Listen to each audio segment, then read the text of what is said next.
DZRH, a proud member of MBC Media Group. 5 minuto na makalipas ang alas 4 ng umaga.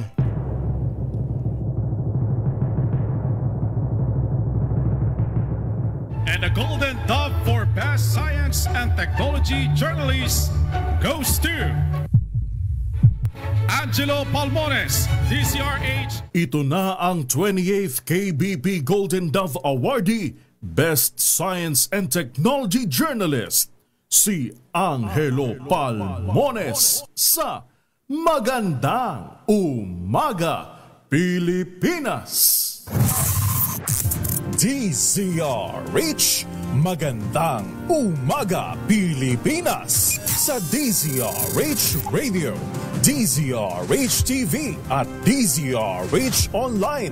Kasama si Kuya Angelo Palmones. Magandang Umaga, Pilipinas.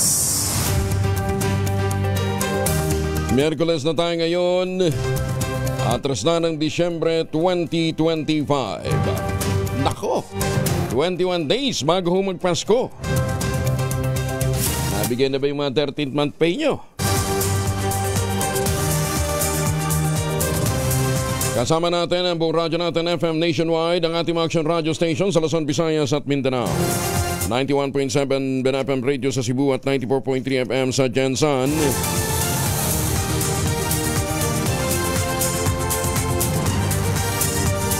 Magandang umaga, Malu Cabral. Wala akong headlines. Kasama pa rin natin ang buong radyo natin FM nationwide, ang ating action radio station sa Luzon, Visayas at Mindanao. 91.7 BNFM Radio sa Cebu at 94.3 FM sa Jensan. Bago sa ulo ng ating mga balita, unahin muna natin ang lagay ng panahon. Lumaki ang tsansa na maging isang tropical depression ang low pressure area na nasa labas na ng Philippine Area of Responsibility ngayong araw. Huling namata ng pag-asa ang naturang LPA sa layong 1,210 kilometro sa east ng southeastern Luzon. Kung ito'y magiging bagyo, tatawagin nga sa pangalang Wilma. Ayon sa pag-asa, inaasahang magdudulot ang bagyo ng kalat-kalat na mga pag-ulan sa gitna at o gitnang bahagi ng bansa. Partikular po sa Southern Luzon, Visayas at Mindanao. Samantala, patuloy na makakaapekto ang Intertropical Convergence Zone sa Mindanao, kasama ang Zamboanga Peninsula, Basilan, Tawi-Tawi, Sorsogon, Davao Region at ilang bahagi ng Caraga. Apektado naman ang Northeast Monsoon o Amihan ang Northeastern Luzon. Magdadala ito ng mahina hanggang sa may kalakasang pag-ulan sa Batanes at Babuyan Island, habang localized thunderstorms ang makakaapekto sa malaking bahagi ng bansa. Maaaring bumagal po yung bagyo, kaya't ito ho ay hindi kaagad nakapasok sa loob ng PAR line. Balita, bagong impormasyon, kasama si Kuya Angelo Palmones. Magandang Umaga, Pilipinas! At sa ulo ng ating mga balita, 12 opisyal na sangkot sa flood control scandal, sinuspende ng 6 na buwan. Pag-live stream sa flood scandal hearing, sinimula na ng ICC o ICI. Malacanang, tiniyak na nasa bansa pa si Cassandra Ong. Congressman Garjola pumalag sa publicity stand ni Congressman Leandro Lebiste. VP Sara muling binisita ang amang nakakulong sa ICC facility sa Netherlands matapos tanggihan ang hirit na magkaroon ito ng interim release. Bagyong Wilma inaasahang papasok na nga ngayong araw.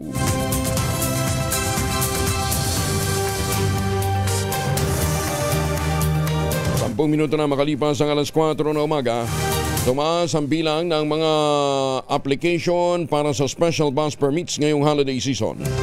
Ayon sa Land Transportation, Franchising and Regulatory Board o LTFRB, mula November 10 hanggang 21, umabot na ng 1,413 na mga bus ang bumibiyahe sa 116 routes sa buong bansa. At sila nag-apply kasi ng special permit. Mas mataas ito kumpara sa 1,003 applications noong 2024 at 1,174 noong 2023. Ayon kay LTFRB Chairman Vigor Mendoza II, mas mabuti nang magbigay ng mas maraming special permits kaysa kulangin ang mga bus dahil ang mga pasahero ang nagdurusa kapag nai-stranded sila sa mga terminal. Sasaklawin ng special permit ang operasyon mula Disyembre 15 hanggang Enero 16 ng papasok na taon. Target i-deploy ang 3 sets ng 3-car Dalian trains sa MRT3 simula Pasko o sa December 25. Sa anunsyo ng Department of Transportation, layunin itong mag-deploy ng karagdagang train sets para sa inaasahang holiday rush. Oras na maging operational, higit sa 1,100 na mga commuter ang makakasakay sa kada bagon ng tren. Kinontra ni Vice President Sara Duterte ang pahayag ng Department of Trade and Industry na sapat na ang 500 piso na budget para naman sa Noche Buena. Ayon kay BP Inday, matagal nang kulang ang naturang halaga para sa panghanda ng isang pamilya sa araw ng Kapaskuhan. Iginiit pa ng Pangulo, batay sa ipinamimigay na Noche Buena package ng kanyang tanggapan, aabot ito ng 2,100 pesos. Hindi totoo yun, ma'am. Hindi totoo na cash na ang Noche Buena sa matagal na hindi cash ang 500 pesos para sa Noche Buena ng pamilya. In fact, sa amin na pinamimigay, kapag Pasko, nasa 2,100 na yun. Ano yun spaghetti, yung salad pa. Una nang dinipensa naman ng Malacanang ang pahayag ng DTI na kaya namang makapaghanda sa Pasko sa halagang 500 pesos lamang. Sige, panindigan nyo yung kalokohan yan. Posibleng mag-isang magdiwang ng Pasko ang dating Pangulong Digong Duterte sa International Criminal Court Detention Facility. Ayon kay Nicolas Kaufman, lead counsel ng dating Pangulo, naisa na ni Mayor Digong na ipagdiwang ang Pasko kasama ang kanyang pamilya. Paliwanag ni Kaufman, ang araw ng Pasko sa December 25 ay maging ang Boxing Day na ginugunita tuwing December 26 sa the Netherlands sa itinuturing na official court holidays na nangangahulugang walang visitation schedule.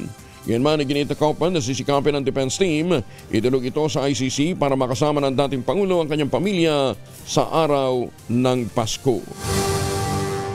14 minuto na makalipas ang alas 4 ng umaga, muling bumisita naman si Vice President Sara Duterte sa kanyang amang sinating Pangulong Digong Duterte sa The Hague, Netherlands. Ito'y matapos si basura ng International Criminal Court ang apela para sa interim release ng dating Pangulo. Sa naging pahayag ni BP Inday, sinabi niyang personal niyang ipinaabot sa dating Pangulo ang mga mensahe at panalangin mula sa kanilang mga taga-suporta. Ikinuwento rin ni BP Inday na naging maganda ang kanilang pag-uusap kung saan higit na tinalakay ang politika at ang mga nangyayari sa Pilipinas bukod pa sa maikling usapan tungkol sa kanilang pamilya. Ang dating Pangulong Duterte ay nakalipit pa rin sa ICC Detention Facility sa The Hague dahil sa kinakaharap nitong kasong Crimes Against Humanity kaugnay ng kanyang kampanya laban sa illegal drugs. Magandang umaga, Pilipinas! Kinasuhan naman ang patong-patong na reklamo sa Office of the Ombudsman si Manila Mayor Francisco Escomereno de Magoso, Vice Mayor Chia Atienza at 14 pang mga opisyal ng Maynila.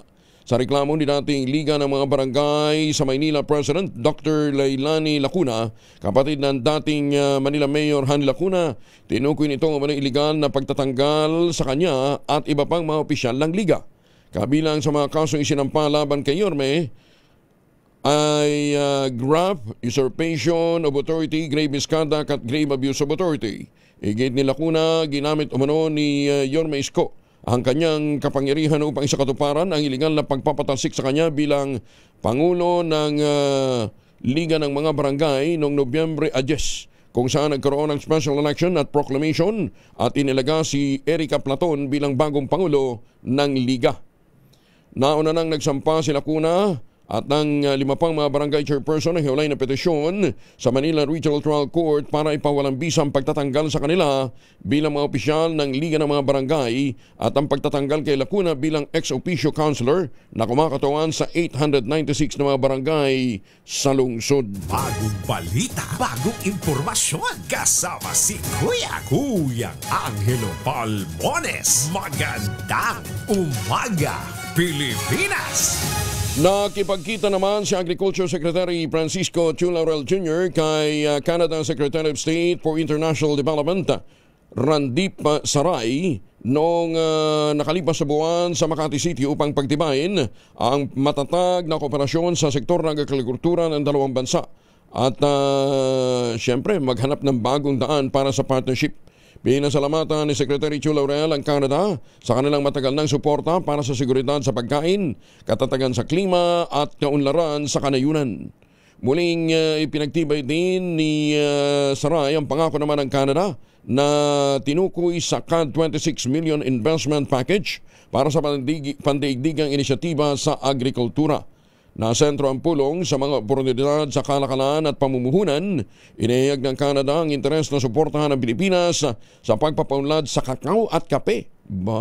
Matibay na klima sa agrikultura, IUU fishing monitoring at regulatory capacity building. Sa aspeto naman ng dairy cooperation, binalangkas ni National Dairy Authority Administrator Attorney Marco Sandaya ang interes ng Pilipinas sa Canadian Dairy Genetics, semilya, buhay na hayop at palitan ng kaalaman sa kondisyon ng sakahan at kaalwanan ng mga baka. Binigyan din naman ng Secretary Laurel ang pangangailangan na mapahusay ang logistics, cold chain system at value adding para sa matataas na halaga ng mga pananim, gayon din ang pagkilala. Magandang umaga, Pilipinas! Asya, sige, agahan muna natin ang anunsyo kung nasan si Sherwin Alparo. Tumutok sa DZRH at manalo ng instant 1,000 pesos sa Pasko Panalo Malacash Promo kasama ang Pride Detergent. Ang tropa ni Sherwin Alparo ay papunta na dyan sa Barangay Zapote 3, Bacoor, Cavite. Ulitin natin, ang tropa ni Sherwin Alparo kasama ang Pride Detergent ay patungo na dyan sa Barangay Zapote 3 sa Bacoor, Cavite. Ready na ba kayong tandaan ang ating word of the day para manalo ka ng DZRH mini component? Eto na! Hirap naman itong word of the day natin. Ineffable. Ineffable. Ineffable. Yan daw po ang ating word of the day. Magandang umaga, Pilipinas! Abot naman sa 13 million pesos ang papremyo naghihintay sa mga bingo lovers sa gaganaping Big Time Bingo Millionario Link Games ng Philippine Amusement and Gaming Corporation. Malapit na yan, December 7, Linggo. Sabay-sabay na magsisimula ang laro alas 2 ng hapon sa Linggo sa Casino Filipino Branches sa Angeles City bilang host, Bacolod, Cebu, Puente, Grand Regal, yan po isa Davao, Ilocos Norte, Iloilo, Mactan, Malabon Grand, Olongapo, Tagaytay, pati na rin sa Okada, Manila at Winford Resorts and Casino. Bawat 3,000 pesos na ticket ay may tig-apat na bingo card sa kada game para sa 10 games. May 1 million pesos na premyo mula Game 1 hanggang Game 9 habang sa Game 10 ang garantisadong premyo ay 3 million pesos na jackpot. Pawang tax-free ang lahat ng mga premyo. Ayon sa PAGCOR, layunin ng event ay maghatid ng saya ngayong holiday season, bigyan ng pagkakataong manalo ng malaki ang mga malalaro sa isang masaya at ligtas na gaming environment. Para sa detalye, bisitahin lamang ang www.casinofilipino.ph o ipollow ang Casino Filipino sa Facebook. Bagong balita, bagong impormasyon. Kasama si Kuyang Angelo Palmones. Magandang umaga, Pilipinas!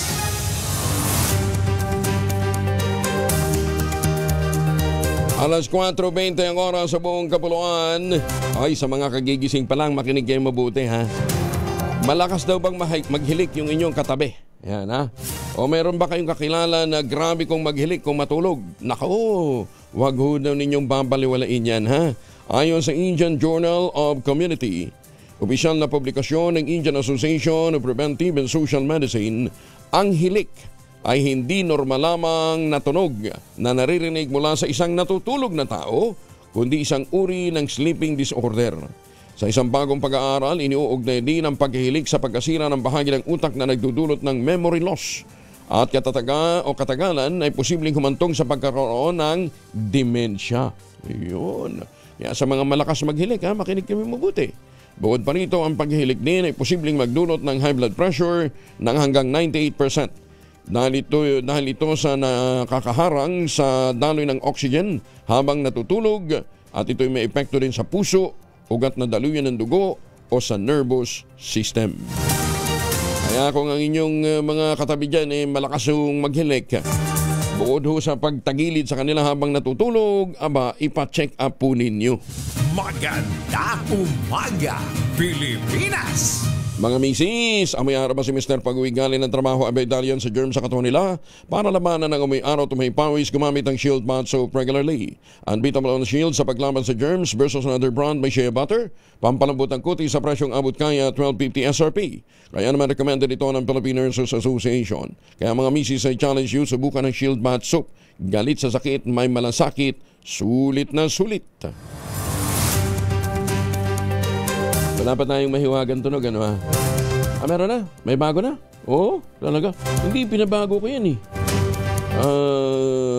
Wag muna. Kasi pinabago ko pa yan. Sige, pakinggan nga natin, ha? Kasi sabi ko, mahirap masyado. Si Tunog Master Mabel Aribi, pinahihirapan masyado yung mga suki natin eh. Sige nga, pakinggan natin. Yun. Oo. Yan yun. Oo. Bukas na lang natin umpisahan. Pinapapalitan ko yan. Kasi ang hirap nun eh. Sino bang may clock rewinder dito? Electronic clock rewinder. Meron daw yan. Nabibili daw sa TikTok. Nag-plug pa. Pero ang hirap eh. Yung iba nga di ba? Kaya pinapalitan ko. Hindi po. Bukas.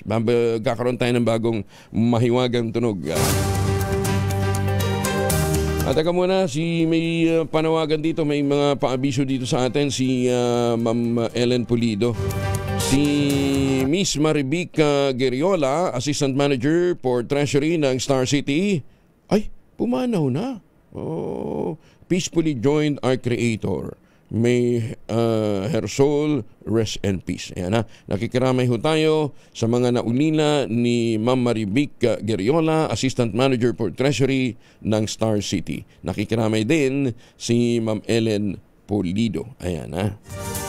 Uy, teka nga pala, congratulations din kay Dr. Yeye Manawis, ha? Si Doc Yeye Manawis and team ay nakatanggap po ng pagkilala, ha? Mula po kay Attorney Yasmin Mapa.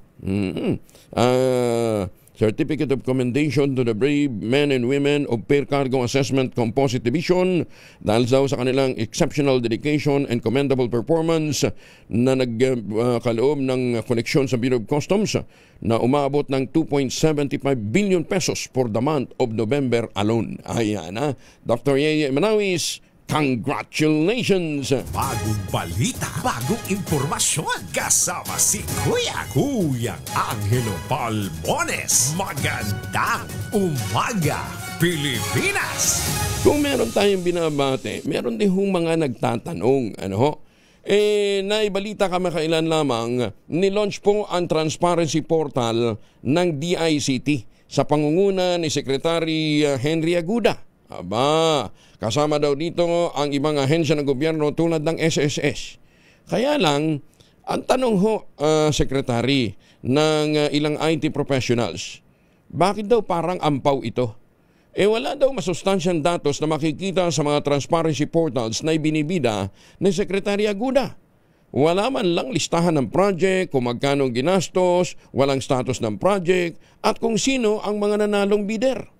So ano silbi nito sa taong bayan, Sekretary? Sabi nila, ampaw.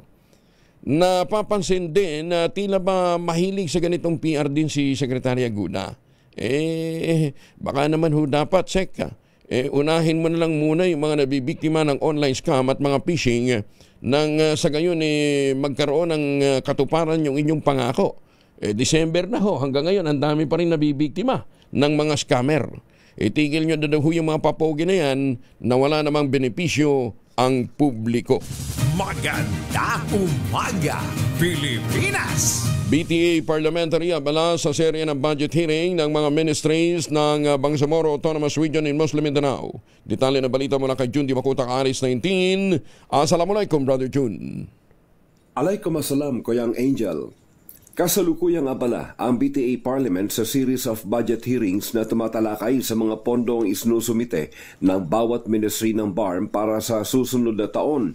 Bilang Vice Chairperson ng Parliament Committee on Finance, Budget and Management, tinalakay ni MP Attorney Nagibs Narimbo ang isang hindi magandang halimbawa ng paggamit ng pondo para sa isang linggong travel sa isang mamahaling hotel resort sa labas ng BARM para lamang doon gagawin ang kanilang office duties.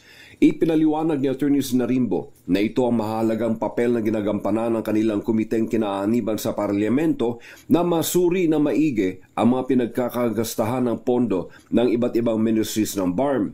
Ang mga proseso ng pagtatanong ng komite ay isa lamang umanong pamamaraan at batayan upang maging aware sa mga susunod na budget hearings ang mga ministries sa pagdepensa ng kanilang mga hinihinging budget kung saan ito napupunta o mapupunta.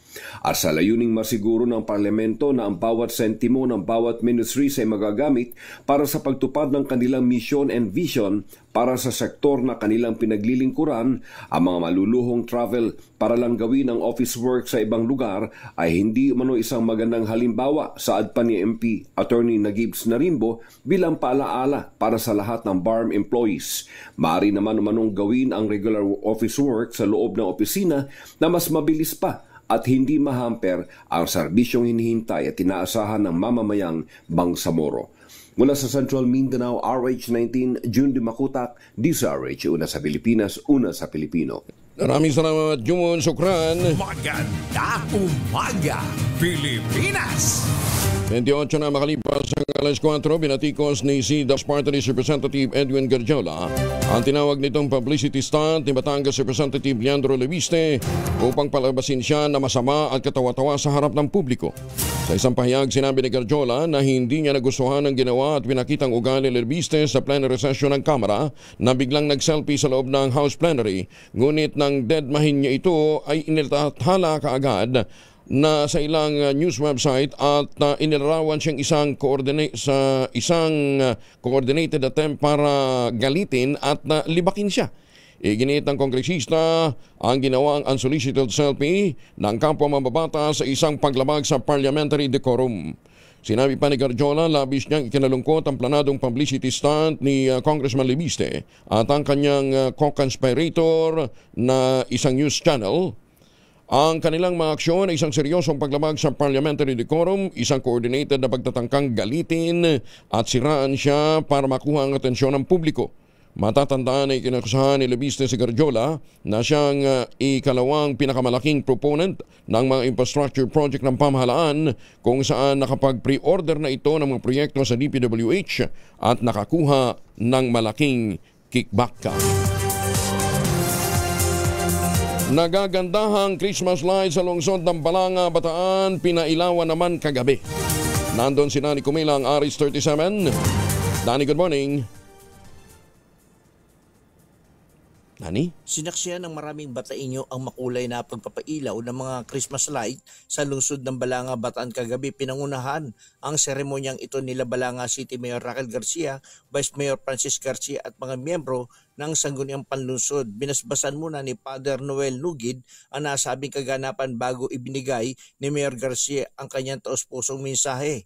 Ipinahayag niya na ang mga naggagandahang ilaw ay bunga ng sama-samang pagsisikap ng buong city government at hindi ng anumang inupahang grupo. Inalahad din niya na ang temang One Heart, One Hope, One Family ay sumasalamin sa hangarin ng lungsod na magkaisa, magbigay inspirasyon at magtaguyod ng pamilyang nagmamahalan. Bilang bahagi ng programa, naghandog ng pagtatanghal ang mga estudyante tungkol sa pagsilang ni Jesus, sinundan ng iba't ibang light exhibition na inihandog ng mga kabataan. Nagsagawa rin ng maikling question and answer kung saan ilang maswerteng kalahok ang nagwagi ng premyo. Matapos ang masiglang pagbibilang mula sa 10, sabay-sabay na pinindot ng mga lingkod bayan ang buton na nagpasiklab sa opisyal na pagpapailaw ng lungsod.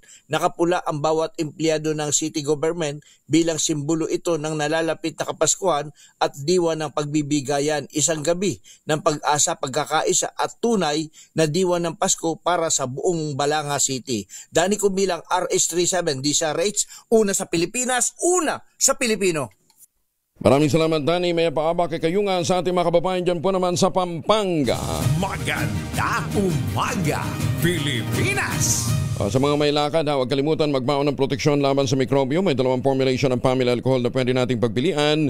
Yung family 70% isopropyl alcohol, especially prepared for clinics, hospital, pharmacies, laboratories, pero okay na okay din po yan sa mga households. Very effective sa disinfection at sterilization. Ganyan ang bagsik ng family, 70% isopropyl alcohol. Maghapon man natin gamitin, no problem. Hindi po manunuyo ang ating mga kamay dahil meron po itong moisturizer. Yan namang mabangong family rubbing compound improved alcoholone. Ayon po yung mabangong isopropyl alcohol na ginagamit po ng mga masahista, mga barbero, mga doktor, mga nurse, mga kabadrona for sponge, bathing, and other cleansing purposes. Family rubbing alcohol parang DZRH, subok na sa mahabang panahon, mabibili sa namang butik at convenience stores nationwide. Family rubbing alcohol, hindi lang pampamilya, pang sports pa. Maganda umaga, Pilipinas! Uy, si Carla Abellana ay naming engaged na sa kanyang non-showbiz boyfriend. Ayan, ha? Imbitado kayo tayo sa sakalan na sakalan, kasalan. Alamin natin ang balita mula kay Gorgie Rula. Gorgie, good morning! Inamin na ni Carla Abellana na engaged na siya sa kanyang non-showbiz boyfriend na si Dr. Reginald Santos. Kaya ang inabangan na ngayon ay kung kasalan na nga ba ang kasunod. Bumuho sa mga pagbati kay Carla nang ipinost niya ito sa kanyang Instagram account. Matagal na nating napabalita noon pa, nasa December 27 na raw ang schedule ng kasal na gaganapin sa Tagaytay. Pero hindi pa ito in-announce ng kapuso actress. Ang pinag-uusapan ngayon ay kung sino nga ba itong maswerteng lalaking pakakasalan ni Carla. Ayon pa sa ilang reliable source na napagtanungan namin, director daw sa isang hospital itong si Dr. Reginald Santos. Si Carla pala ang first girlfriend ni Dr. nung nag-aaral pa raw sila. Nagkahiwalay nang mag-artista si Carla at ngayon ay nagkita muli at bumalik ang dating magandang pagtitinginan. Kaya abangan na lang natin kung tuloy na nga ba ang kanilang kasal sa December 27. Gorgie Rula po nag-uulat mula sa showbiz ng DZRH, una sa Pilipinas, una sa Pilipino. Maraming salamat, Gorgie! Maganda umaga, Pilipinas! Ayan, mga mamis, po pwede na tayo mag-laundry day today, ha? Kunot no ka ba kapag makapit, madikit at malupit ang mancha? All you need is Pride. Ba't papahirapan ang self-con sa Pride? Easy at worry-free naman ang laundry. Sa triple stain away formula, tanggal na matitindi mancha based on tensa chocolate, modern sabon and cotton, gawa po ito ng ACS. Nakumpiska ng Criminal Investigation and Detection Group ang nasa 16 million pesos na laga ng mga baril at gun parts sa isang hinihinalang gun factory sa Los Baños, Laguna. Ayon kay CIDG Director Police Major General Robert Alexander Murico, nagugat ang kanilang operasyon mula sa intel report hinggil sa iligal na produksyon ng mga baril sa naturang pabrika. Kumpiskado rin ang 5 computer numerical control machines at iba pang computer equipment na ginagamit sa paggawa ng mga baril. Samantala, hindi naman nadatnan sa sinalakay na area ang subject ng arrest warrant na inisyu i-issue sana ng CIDG dahil sa paglabag sa Comprehensive Firearms and Ammunition Regulation Act. Sinimak na sa pwesto ang 6 na miyembro ng Criminal Investigation and Detection Group o CIDG matapos umanong tangayin ang bahagi ng 141 million pesos na nakumpiska sa anti-trafficking operation sa Bataan noong nakarang taon. Kinilala ang mga ito na sina Executive Master Sergeant Eric Castro, Michael Camillo, Patrolman Jesus Fulgencio Jr., Christian Nards Andaya, Kenji Francisco at Raymart Solas. Nadiskrib na ang pagkawala ng 13.45 million pesos na pera na ebidensya noong November 20 matapos ipag-utos ng Pasay City Court na i-unseal pagkatapos i-turn over ang mga ebidensya sa claimant na Central 1 Bataan. Sa halip na budol money umano ang tumambad sa mga kahon, kapalit ng totoong pera na nakuha sa raid noong October 29, 2024 sa Central 1 Compound sa Bagak, Bataan. Sinabi ni Acting PNP Chief Lieutenant General Jose Melencio Nartates na nanatili sa restrictive custody ang masangkot habang naharap sa reklamong qualified theft, malversation, falsification at illegal possession of false treasury note. Alam nyo, makakalagpas kayo dahil matagal na yung kaso. Dali kayo ngayon. General Tateng, maraming ganyan. Kumakatkong sa kanilang mga nakukuhang ebidensya. Yung kumpiyansa naman si Presidential Communications Office Secretary Dave Gomez na may malalaking isdang makakasuhan kaugnay ng manumalyang flood control project sa bansa. Sa panayam ng DCRH at radyo natin, sinabi ni Gomez, marami pa ang sasampahan ng kaso sa mga susunod na araw o bago magpasko gaya ng sinabi ng Pangulong Bongbong Marcos. Inihalimbawa rin ni Gomez ang kasong una na isinampa kay dating Ako Bicol Representative Saldico na isa umano sa mga big fish. Pinangako ng Pangulo na may mapapakulong bago magpasko. Nagsimula na yung proseso, nakapagsampa na ng kaso sa Sandigan Bayan ng Ombudsman, nakapag-release na ng maraming arrest warrants at may mga nahuli na tayo, no? Pero tandaan natin, isang kaso pa lang to, Lakay, no? Sa Oriental Mindoro. Marami pang sasampa in the next few days. At sigurado ako kasama na dyan yung mga big fishes. Itong huling kasong sinampa, may isang malaking balyena na tayong kinasuhan, si Rex Saldico, no? So marami pa sa darating na araw bago magpasko. Ayun.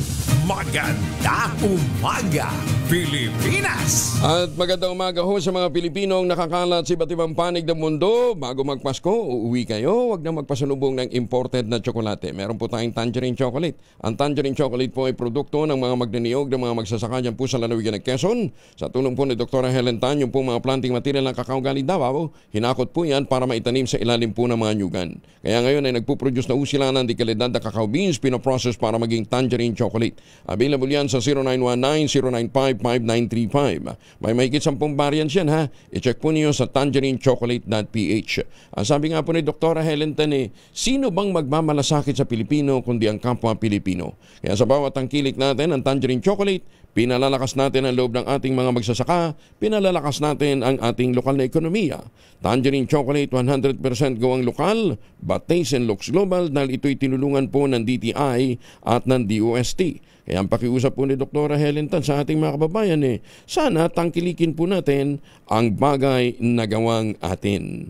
At alam ba ninyo na ang daily na Cocoa drink, nire-reverse ang mga age-related memory loss ng 3 months. Kaya doon sa mga mahilig uminom ng tsokolate, nare-reverse daw po ng sa loob ng 3 months yung age-related memory loss. Sa pag-aaral ng Columbia sa Cocoa, nakita na yung mga older adults ay na-regain ang memory abilities na para bang bumata sila in terms of memory, ang sekreto daw po dahil doon sa preserved flavanols. Ayan, na reserved flavanols sa loob po ng nasa iniinom nating hot cocoa. Magandang umaga, Pilipinas! Tumutok sa DZRH at manalo ng instant 1,000 pesos sa Pasko Panalo Malacash Promo kasama ang Pride Detergent.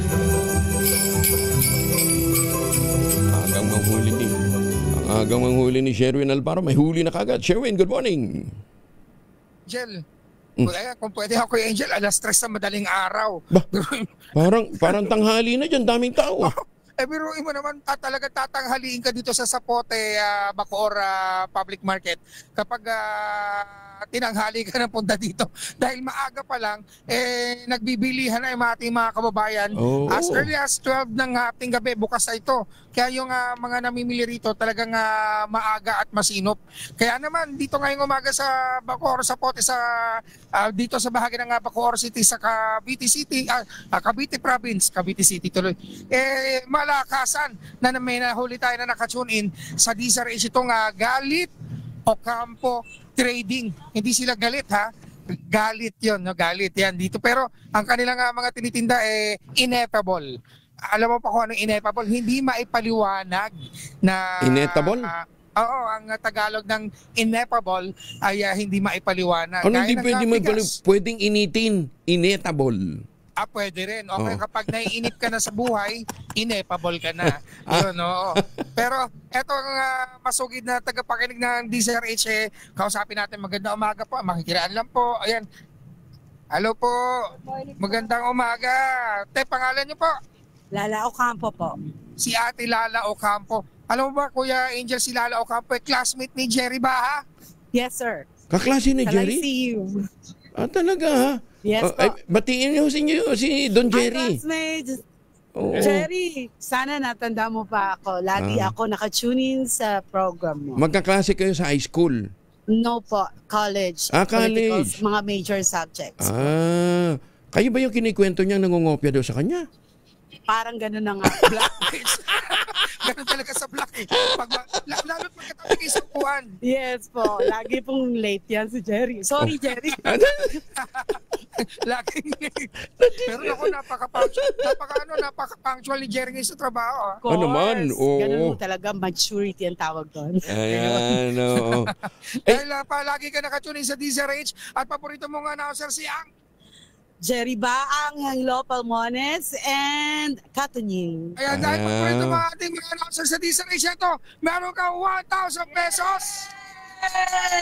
Thank you very much, DZRH. And thank you po sa maaga at magandang pamasko sa amin.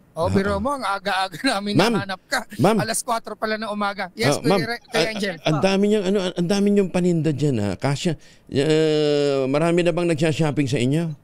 Marami-rami naman po. 24 hours po yung tindahan namin. Talaga. Nakikita ko daming bigas. Magkano may bigas din po kami. May 20 pesos na bigas ba dyan? Sir, wala po. Sa Kadiwa lang available yata yun, Kuya Angel. No po. Paano magkakasya 500 ko pag pumunta ako dyan para sa pang Noche Buena? Yun na nga po, sir. Itlog po, pwede. Pasok na pasok po sa itlog. Maganda po lahat ng klase ng luto. May nilaga, scramble, side up. Yes, sir. Lahat all in. Pasok na pasok. Magkano bang itlog? Magkano ang itlog? Ang pinakamura ko po, 190. Sa 190. Small. Yes. Susunod pong pinakamahal, 310. Yung jumbo. Double yolk po. Double yolk. Gusto niyo po ba? Meron ba kayo ng itlog ni Sherwin? Hindi Sherwin yung pinamimigay. Hindi pinamimigay mo yung itlog ng pugo ba yun? Ito na pogi. Pugo? Wag pogi. Pugo. Pugo po. Pugo. Ayan. Wala. Meron? Wala po kaming pugo, sir. Wala. Salted lang, tsaka chicken. Okay. Pasok pa rin yung akin, yung itlog na maalat. Yes po. Masarap po yung maalat namin. Naku, nagmamantika, di ba? Of course. Pasadya po yan from Pampanga. Lalo talaga? Pagod na pagod. Yes, sir. Papadalan ko kayo, sir. Talaga, ha? To taste is to believe. Sige nga. Of course. Ayan.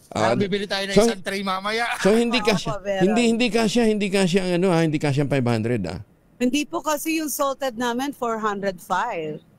Tama. May 95 pa. Pabili naman ng asukal. Balan. Bumili ng kamatis. Yan, kamatis at sibuyas. Yes po. Hindi ka pala pwedeng puntahan dyan ni Auntie Claire. Para dyan siya mamamili. Pwede rin papasok pa rin yung 500 kung itlog lang pong babili. Sige. Erwin, ibigay mo na yung premyo ni ate. Dahil alam mo, yung 500 ineffable, malaman natin kung talagang nakikinig tong si ate ng ating word of the day. Ano ating word of the day? Ineffable. Ineffable! Dahil dyan meron kang Deezer H mini component.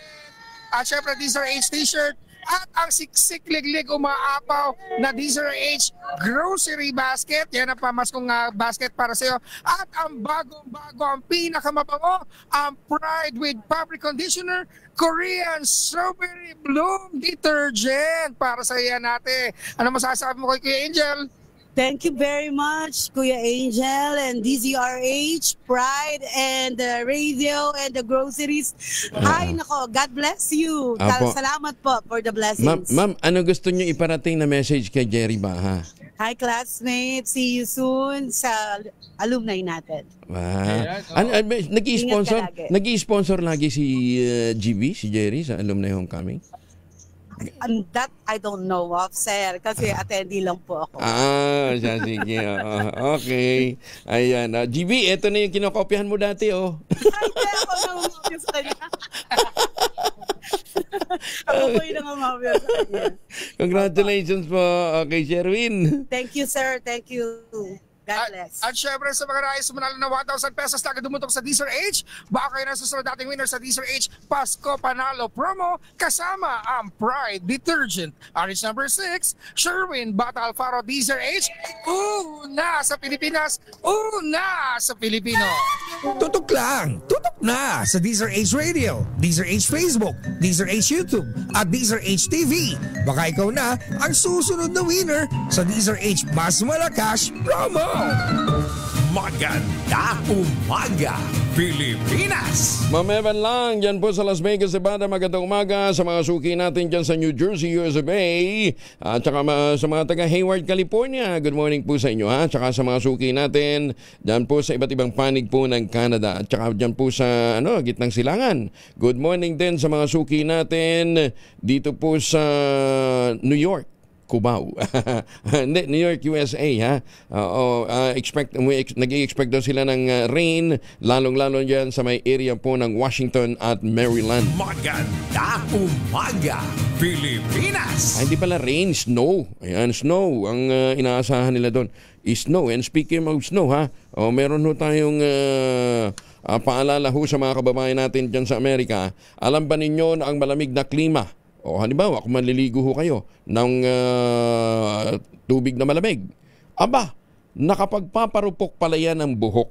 Ayon po sa mga eksperto, ang malamig na temperatura ay posibleng magpabagal sa sirkulasyon ng dugo sa anit. Ibig sabihin, nababawasan ang supply ng oxygen at sustansyang kinakailangan ng hair follicle para manatiling malakas.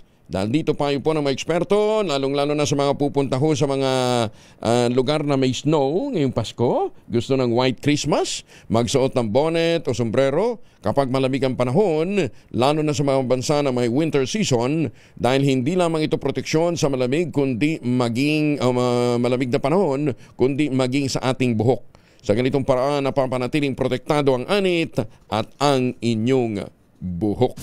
Maganda umaga, Pilipinas! Mahigit sa 51.7 million pesos na laga ng illegal drugs na samsam, 34 na drug personalities arestado naman sa isang buwang anti-drug operation ng PNP Cordillera. Detalye na balita mula kay Romy Gonzalez sa RH41 ay Bagdabigat. Romy. Higit sa 1.7 milyong piso ang laga ng illegal na drogang nasamsam at 34 na drug personalities naman ang natimbog sa isang buwang pinaigting na anti-illegal drug operations ng mga otoridad sa Cordillera. Batay sa report ng Regional Operations Division ng Police Regional Office Cordillera Administrative Region, 70 anti-drug operations ang naipatupad nitong buwan ng Nobyembre. Kinabibilangan ito ng 45 marijuana eradication operations, 15 bypass operations, 6 na implementasyon ng search warrant, 2 service ng warrant of arrest, 1 police response at checkpoint. Nagresultang operasyon sa pagkakakumpiska ng 161,600 fully grown marijuana plants, 150,678 gramo ng tuyong dahon at fruiting tops ng marijuana, 200 marijuana seedlings, 189.54 na gramo ng shabu na may kabuang standard drug price na 51,700,680 pesos. Sa 34 na individual naman na naaresto, 11 ang high-value individuals at 23 naman ang street-level individuals. Ang naturang accomplishments ay patunay sa pinag-ibayong kampanya ng kapulisan laban sa illegal na droga sa Cordillera Region. Ito si RH41 Romy Gonzalez para sa DZRH. Una sa Pilipinas, una sa Pilipino. Maraming salamat, Romy. Just Gina. Maganda umaga, Pilipinas! Binigyan din naman ni Senator Bongo ang kahalagahan ng kalusugan ng bawat Pilipino sa kanyang personal na paghatid ng tulong sa mga pamilyang nasunugan sa Tondo, Maynila. Nanawagan din ang senador sa mga nasunugan na huwag mawala ng pag-asa dahil ang pera ay hindi na kabibili ng buhay. At habang may Panginoon ay dapat na hindi sila mawala ng pag-asa na muling makabangon. Nasa mahigit 200 pamilya mula sa barangays 91, 92 at 93 ang nabigyan ng tulong ni Senator Go sa ilang araw na pag-iikot nito kasunod ng nangyaring sunog noong November 17. Sa relief operations, namahagi ang senador at ang kanyang malasakit team ng mga food packs, merienda, mga vitamins at iba pang mga items. Kinilala rin ng senador ang national government sa pagsasagawa ng mga assessment upang matiyak na ang mga apektadong residente makikinabang, makatatanggap ng suporta sa muling pagtatayo ng kanilang mga tahanan. Binuksan ni Agriculture Secretary Francisco Chula-Laurel ang Disyembre na may malinaw na paalala sa mga kawani ng Department of Agriculture, manatiling mapagpakumbaba, manatiling may prinsipyo at panatilihing sentro ng paglilingkod ang serbisyo publiko kahit na ito'y may bahid ng pagkagambala o pressure sa panahon ng Kapaskuhan. Sa ginanap na flag raising ceremony, masigla ang tono ng kalihim ng magbiro pa ito tungkol sa pamimili, mga biyahe sa Divisoria at marathon live selling session na nakasasai daw ng pitaka. Bago nagbigay ng mensahe na dapat niya ay gabayan ang mga kawani ng gobyerno ngayong buwan at sa mga darating na araw, sariwain natin ang tunay na diwa ng Pasko, tapat, taus-pusong serbisyo para sa bayan. Minarkahan ng kalihim ang ikalawang taon ng kanyang pamumuno sa kagawaran sa pamamagitan ng pagkilala sa mga tagumpay at pagsubok na naglalayong suportahan ng mga magsasaka, mga mangingisda at ang pamilyang nakadepende mula sa mura at ligtas na pagkain. Binanggit din ng kalihim ang kontrobersiya kamakailan na nag-aakusa sa kanya na niya'y walang katotohanan at bahagi lamang na mapagsubok na sumusukat sa determinasyon niyang maging isang tapat na lingkod bayan. 52 makalipas po ang alas 4 na umaga. Tiniyak naman ni Finance Secretary Frederick Go ang buong suporta nito para sa modernization at mga reforma ng Bureau of Customs matapos na makapulong si Customs Commissioner Ariel Nepomuceno. Sa unang command conference ng BOC, siniguro ni Secretary Go ang commitment ng Department of Finance na mapalakas ang transformation program ng Customs, mapanatili ang momentum sa pagpapabuti ng kita nito hanggang sa pagpapabilis ng serbisyo at mas maayos na public service delivery. Bukod pa rito, ang suporta ng DOF sa infrastruktura ng BOC gaya ng pondo para sa bagong Customs Headquarters at modernong infrastruktura. Sa parehong pagpupulong, ibinida naman ni Commissioner Nepomuceno ang progreso sa revenue collection ng BOC, anti-smuggling operations, trade facilitation at mahakbang tungo sa transparency at good governance sa loob ng ahensya. Inilatag din ni Commissioner Nepomuceno ang mga reformang ginagawa naman ng kanyang liderato sa loob ng kaunihan, kabilang ang operational integrity, pag-upgrade ng digital system ng komisyon, pagpapabuti ng communication platforms nito at pagpapalawak sa serbisyo para sa kanilang mga stakeholders. Regional priority target na high-value individual drug personality, arestado naman sa bypass operation sa Mangaldan, Pangasinan. Detalye na balita mula kay Freddy Pajardo, Ares 38, Masantos siya kabasani siya kamin sa ating mga kababayan dyan sa Pangasinan, Freddy. Masantos siya kabasan, Kuyang Angel. Timbog ang isang 21 anyos na binata na regional priority target o high-value individual drug suspect matapos itong masakote sa bypass operation inilatag ng PNP. Batay sa ulat ni Mangaldan OIC Chief of Police Lieutenant Colonel Perlito Tuayon na nakarating sa tanggapan ni Provincial Director Colonel Arbil Mercolio, nagsagawa ng anti-drug by bust operation ang kanyang mga tauhan sa Drug Enforcement Team matapos makipag-ugnayan sa PDEA Regional Office 1, isang nagkunyaring buyer at alas 4:57 ng madaling araw kahapon nakipagtagpo ang suspek sa barangay Poblasyon kung saan nakabili ng 2 nut-tied transparent plastic sachet at 2 medium heat cell transparent plastic sachet na naglalaman na hinihinalang shabu na tumitimbang ng 70 gramo at may street drug price na 476,000 pesos kapalit ng marked money at agad siyang inaresto. Nasamsam sa suspek ang marked money ginamit sa operasyon. Kasong paglabag sa Republic Act 9165, Comprehensive Dangerous Drug Act of 2002 ang kinakaharap ngayon ng suspek.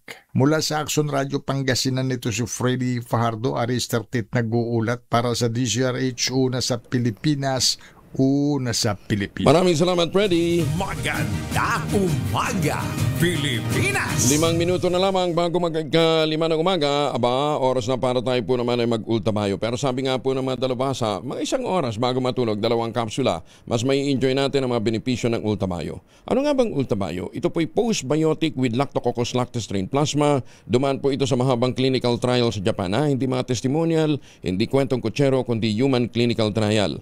At bawat kapsula ng ultamayo ay nagtataglay ng 50 billion cells ng Lactococcus lactostrain plasma. Kaya po napaka-potent po nito na pagpasok po sa ating katawan, ina-activate nga po nito yung plasmacytoid dendritic cell, yung PDC. Yan po yung tinatawag ng mga dalubhasa na commander ng ating immune system. Responsable ho yan sa pagtataboy ng mga toksin sa ating katawan habang tayo po ay natutulog para mapanumbalik ang sigla ng ating immunity. Nakatutulong po ang ultamayo para ma-achieve natin ang magandang tulog. Siyempre, pagka magandang tulog, magandang disposisyon natin sa kinabukasan, may panlaban tayo sa puyat, pagod at stress. Ilan lamang yan sa mga benepisyo po ng ultamayo. Kung meron pa ho kayong mga concerns, mag-text po kayo sa 0931-033-2871. Ulitin natin ha, 0931-033-2871. Meron ho tayong mga medical experts na nakastambay dyan na ready sagutin ang inyo pong mga tanong. Ito po yung registrado sa Food and Drug Administration, halal certified. Available po ito sa Mercury Drug, Southstar Drug, Amesco Drug, John's Pharmacy, Curamed at HB1 Plus Pharmacy. At ito pang magandang balita ha, kapag bumili ka ng isang box ng Ultamayo Postbiotic, yung 30 capsules sa 6 Mercury Drug Store sa buong bansa, makakakuha ka ng free 100 pesos Mercury Drug gift certificate. Promo runs from August 1, 2025 to July 31, 2026 only. Per DOH FDA CFRR permit number 0981 series of 2025. Mahalagang paalala, ang Ultamayo ay hindi gamot at hindi dapat gamitin panggamot sa anumang uri ng sakit. Maganda umaga, Pilipinas! 2 menor de edad nakuha naman ang 372,000 halaga ng marijuana sa bypass operation. Menor de edad. Ito po sa Davao City. Detalye na balita mula kay Jun Soter mula sa Action Radio Davao. May buntag mo, Jun. Mayong buntag usab, Kuyang Angel, nasabat ng mga pulis ang tinatayang 372,000 na halaga ng hinihinalang pinatuyong marijuana mula sa 2 menor de edad sa isinagawang bypass operation sa Puro 15, Barangay 5-A, Davao City, bandang alas 11:15 ng tanghali, Martes, Desyembre 2, 2025. Kinilala ang mga menor de edad na sina alias Dang, 16 anyos, at alias Kaloy, 17 anyos, na kapwa mga estudyante at nakatira sa Davao City. Ikinasang operasyon ng pinagsalbi ng persa ng City Drug Enforcement Unit at Regional Police Drug Enforcement Unit 11 sa pakipagkoordinasyon sa Santa Ana Police Station at PDEA 11. Nakuha sa posisyon sa 2 menor de edad ang mga pinatuyong dahon ng marijuana, marked money at mga drug paraphernalia. Sa ngayon, patuloy ang investigasyon ng kapulisan kung saan baka may kasama pa ang mga menor de edad. Ito si June Suter para sa DZRH. Una sa Pilipinas, una sa Pilipino. Daghang salamat, June Suter. Maganda umaga, Pilipinas! 2 minuto pa bago mag-alas 5 ng umaga. Ay, teka nga pala. Nasagot naman ng DICT yung issue tungkol sa sinasabing isang opisyal ng DICT na konektado sa tinatawag na insertion mafia. Kung nyo natatandaan, nabanggit yung si Yuse Christine Desagon, may kaugnayan daw ito kay Saldico doon sa mga insertion. Sinabi rin mismo ni Secretary Henry Aguda, unverified ang impormasyon pero may naninira lamang daw ho sa kanila. Siguro dapat matutunan nitong si Secretary Aguda, total baguhan pa lamang ho siya sa gobyerno, i-check niya rin, hindi yung basta-basta maghuhugas kamay. Dapat tularan niya si Secretary Vince Dizon, mabilis umaksyon kapag korupsyon ang usapan. Si Secretary Aguda, kulang na lang pagtakpan niya yung kanyang mga opisyal Siya pa mismo ang sumasagot sa halip na irap sa taong bayan si Yusek Disagon. Kasi kung wala namang itinatago, bakit sinasangga niya? Bakit? Special na ba itong si Yusek Disagon para kay DICT Secretary Henry Aguda? Maganda umaga, Pilipinas! Alas 5 na umaga.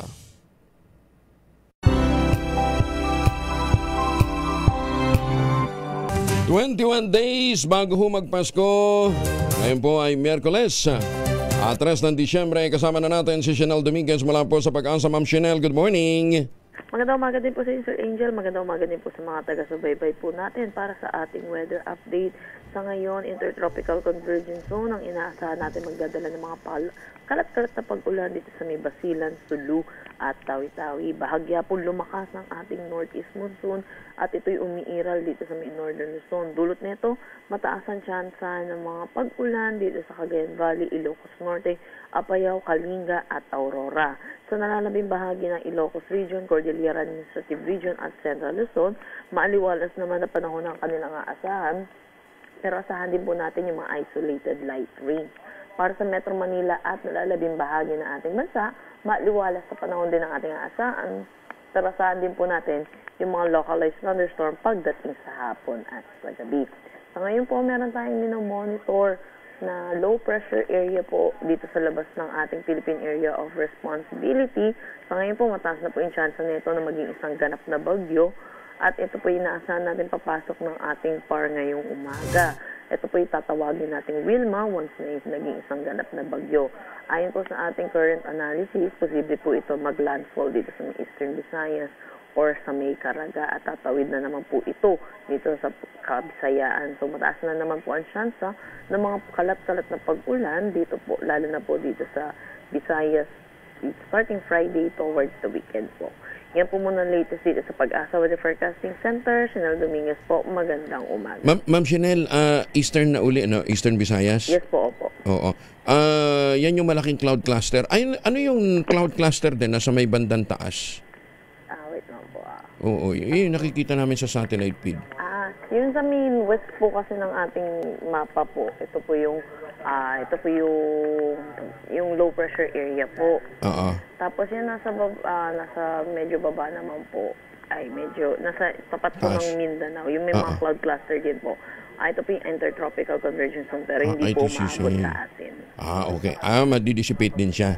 Opo. Sige. So ito lang, itong si posibleng Wilma. Ang ating, pero parang kumapal siya, ha? Yes po, kasi po nagpo-form na din po siya sa ngayon. So mataas na rin po yung chance na maging bagyo po siya within the day po. So pagpasok niya ng power line natin, bagyo na? Posible pong low pressure area po muna. LPA po, pa. Opo. Okay.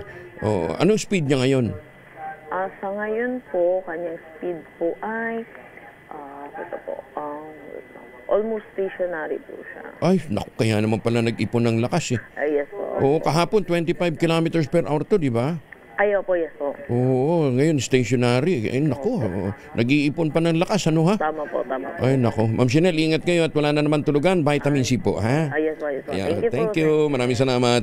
Si Chanel Dominguez mula po sa Pag-asa. Maganda umaga, Pilipinas! Almost stationary po ang LPA na yan na posibleng maging bagyong Wilma. Kaya nag-iipon po ng lakas. I-ready na natin ang ating mga emergency kit, ha? Yung mga flashlight, ang mga yung go bag ho ninyo, i-ready na ho anytime ha. Huwag din ho niyong kalimutan, lagyan ho yan ng family alcohol. May dalawang formulation ng family alcohol na pwede natin pagpilian. Yung family 70% isopropyl alcohol, especially prepared for clinics, hospital, pharmacies, laboratories, pero okay na okay din po sa mga households. Very effective po yan sa disinfection at sterilization. Ganyan ang bagsik ng family 70% isopropyl alcohol. Maghapon man natin gamitin, no problem. Hindi po manuno yung ating mga kamay dahil meron po itong moisturizer.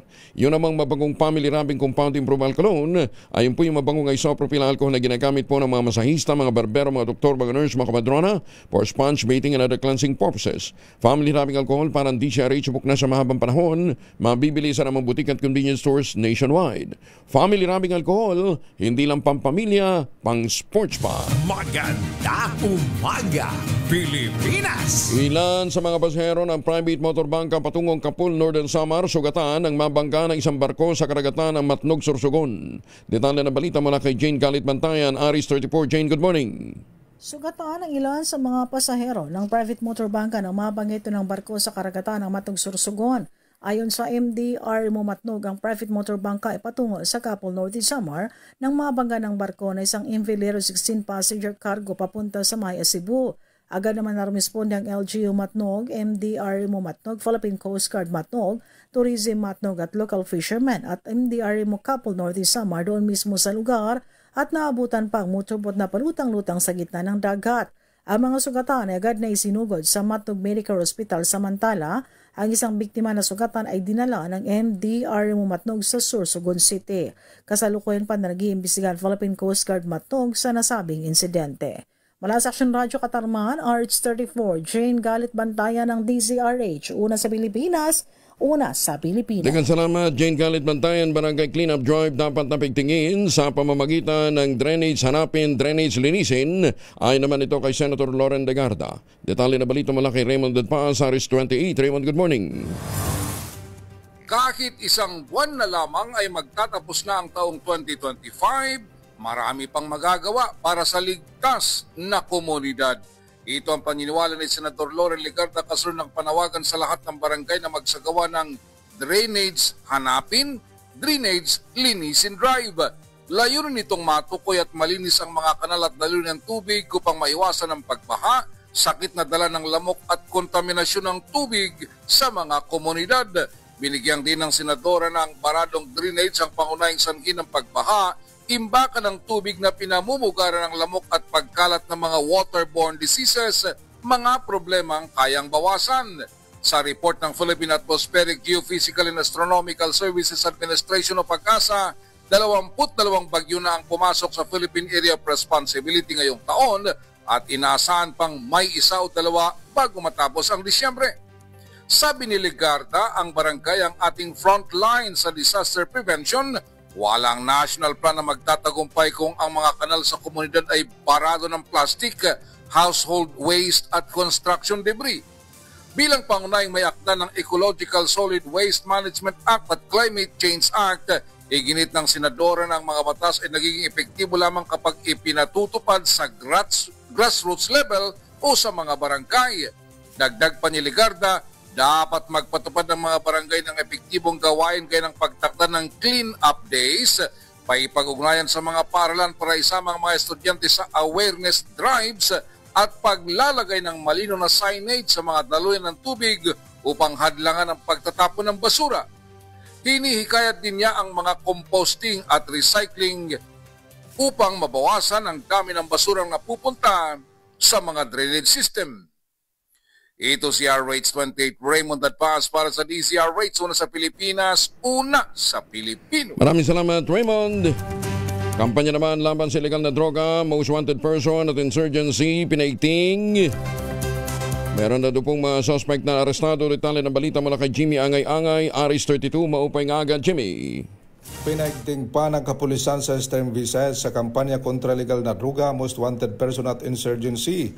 Ito ang sinabi ni Police Regional Office 8 Regional Director Brigadier General Jisong Capoy sa isang buwan na operasyon ang kampanya ng kapulisan kontra legal na droga sa 71 na anti-illegal drug operations na resto nila ang 116 na drug suspect kalakip ng siyam na regional priority target list, 25 na mga high violent individuals at 82 na street level individuals. Nakumpiskang mahigit 3,906 na gramo ng shabu at pinatuyong dahon ng marijuana, nagkakalagang mahigit 26.5 milyong piso. Sa kampanya kontra wanted persons sa 336 na police operations, nakaresto ang mga PNP personnel ng 342, kalakip ng 36 na most wanted person at 306 na other wanted individuals. Sa internal security operations naman, isang Communist terrorist group member ang nadakip at 16 o 15 ang sumuko ayon sa general.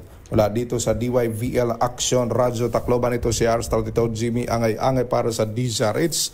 Una sa Pilipinas, una sa Pilipino. Daghang salamat Jimmy Angay-Angay. Samantala, bagong OFW Lounge sa NAIA, ibinida naman ang Malacanang. Detalye ng balita mula kay Let Narciso, RH14. Let, good morning.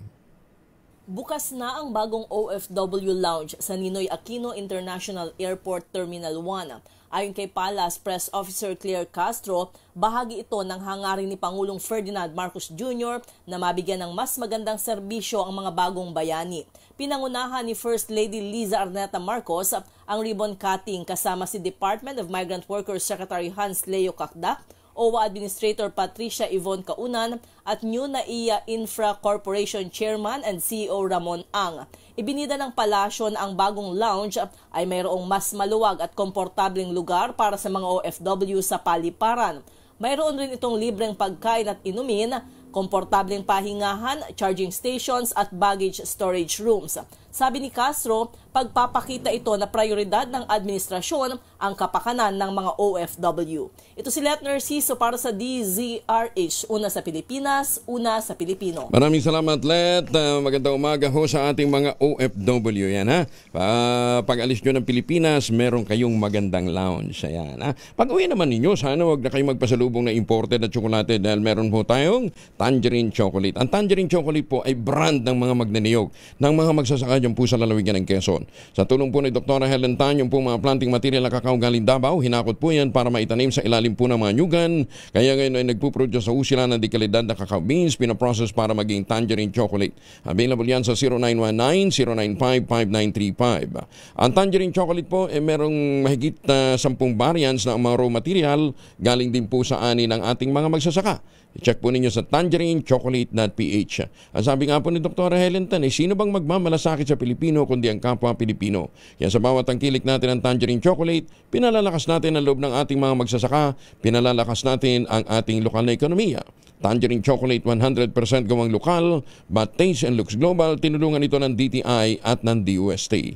Sabi nga po ni Dr. Helen Tan, ang Tangerine Chocolate ay 100% gawang atin. Sana ating tangkilikin. Bagong balita, bagong impormasyon. Kasama si Kuya Angelo Palmones. Magandang umaga, Pilipinas! 12 minuto na makalipas, 13 minuto na makalipas sa alas 5 ng umaga.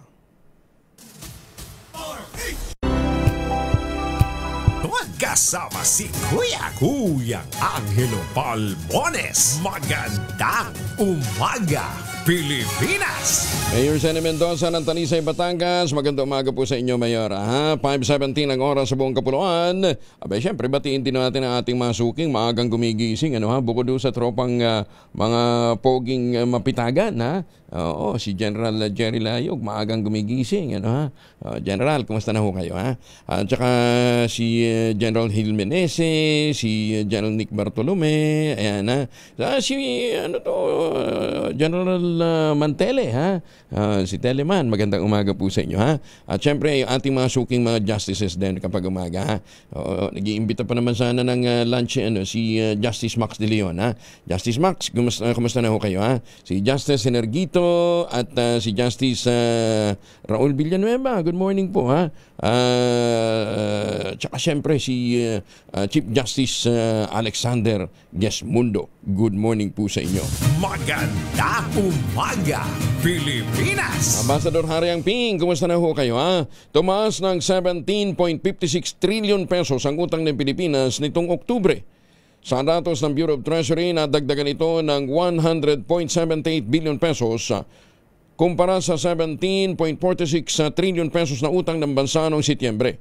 Tinukoy na dahilan ang net issuance ng domestic at external liabilities at epekto ng upward re-evaluation ng mahinang halaga ng piso kontra dolyar. Sa kabuang utang, 12.06 trillion ang domestic debt at 5.52 trillion naman ang ating external obligations. Ayan, lumalaki ang utang natin. Ano ha? Oo. Hindi, huwag kayo mag-alala. Mga kaapu-apuhan ho naman natin ang papasan yan. Relax lang kayo. Yung kasalukuyang henerasyon, utang tayo ng utang para naman may pamana tayong utang sa ating pong mga apo. Sa ating susunod na salinlahi. Kawawang mga bata, ano ha? Pinare-review ni Bureau of Internal Revenue Commissioner Charlito Martin Mendoza ang lahat ng mga pending na letters of authority at mga mission order. Ayan, ha? Kaya lang, sabayan mo na ng lifestyle para makakita ho ninyo kung sino-sino yung talagang mga nagpayaman habang sa pwesto. Lalong-lalo na yung mga in charge doon sa run against fake transaction. Ayan, ha? Na-involved sa ghost collection at ghost receipt. Hindi sila nakagol para sa BIR pero nakagol sila sa kanilang bulsa. Kasunod dito ng pansamantalang pagsuspende ng BIR sa pag-i-issue ng lahat ng audit-related documents at operasyon matapos pumutok ang aligasyon na ginagamit umano ang letter of authority at ang mga mission order para mangharas sa mga taxpayer at humingi ng suhol. Kaya sa mga kakatok ngayong Pasko at magme-Merry Christmas sa mga negosyante, pipicturean kayo habang nangangaroling at hihirit ng regalo. Ayan, siguro, subukan nyo mag-ikot ngayon. Meron na hong mga transparency portal ngayon na po pwedeng magamit. Padala lang yung picture nyo habang kayo po kumakatok, kunwari magkakape, sabay kotong. Ayon kay Mendoza, nananatiling epektibo ang suspensyon hanggang sa makapagtatag ang BIR ng mas accurate, transparent at taxpayer protective na audit system. Bumuo na rin na niya ang BIR ng Technical Working Group na sisilip sa mga umiiral ng procedure, tutukoy sa mga problema sa sistema at magre-rekomenda ng mga bagong protocols. Ayan, ha? Kaya marami hong mga taga-BIR, malungkot ho ngayon, ano ha? Lalong-lalo na yung nasuspende ang pagpapagawa ng mga mansyon. Ayan, ha? May papatawag na ho sila ng, may papatawag na ho sila ng Blue Ribbon Committee. Ayun. Hindi pa natutuloy ang construction ng kanilang mga pinapagawang mansyon. Ayan, ha? Magandang umaga po sa ating mga suki. Lagi ho sila nakaabang sa ating programa. Yung mga mababait na mga taga-BIR na natutuwa na finally natapos na rin ang kanilang pagdurusang silang nangungulekta pero iba ang nakatawa. Kasi masayang-masaya ang kanilang bulsa. Kamusta na yung ating bakahan dyan sa may bandang, yung rancho dyan sa may bandang Pasig? Ayan. Natigil na bang pangungulekta ho ninyo ng